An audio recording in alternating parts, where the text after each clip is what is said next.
La transition n'est pas seulement nécessaire, elle est déjà possible, collective et reproductible. Bienvenue à Théophile. Bonsoir à tous. Et si ensemble, ce soir, nous semions le changement? J'aimerais savoir, parmi vous dans la salle, qui a déjà conduit un tracteur? C'est pas mal. Eh bien, figurez-vous que la première fois que j'ai conduit un tracteur ici, sur le plateau de Saclay, c'était il y a environ 5 ans, pour aider un voisin agriculteur à terminer sa récolte. Mais cette récolte avait une saveur un peu particulière. Après avoir été cultivé pendant des générations, ce champ allait changer de fonction.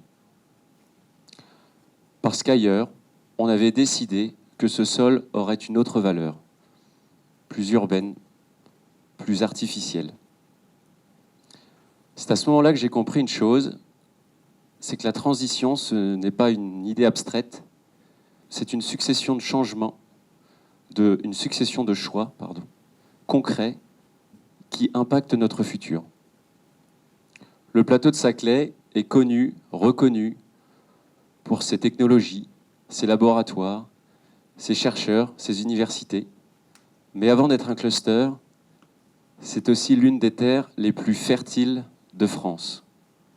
En d'autres mots, c'est un territoire capable d'innovation technologique, mais aussi de produire des fruits, des légumes, du blé et du pain. On parle souvent de transition écologique et l'agriculture reste encore souvent un fond de carte postale. On le voit aussi comme un problème, alors que c'est une solution centrale. C'est l'un des rares secteurs capables à la fois de nourrir, de stocker du carbone, d'embellir nos paysages et de fédérer les territoires, à condition que nous lui laissions suffisamment de place et surtout du temps.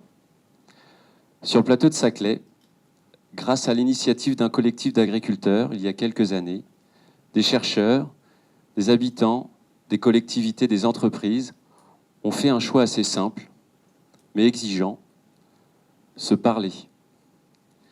Pas forcément pour être toujours d'accord, mais pour trouver des solutions concrètes aux problématiques. Le résultat ? Des milliers d'hectares de terres protégées, des kilomètres de haies replantées, des projets de recherche qui s'ancrent dans le réel et des filières locales qui redonnent un sens à ce que nous mangeons.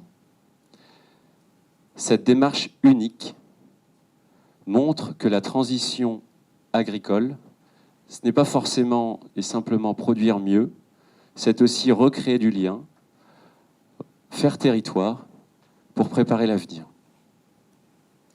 Et dans un monde en transition, faire le choix de protéger, de se relier et d'innover, c'est déjà bâtir le futur dont nous rêvons.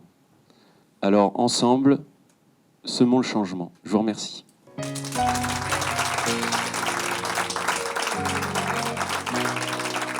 Merci Théophile.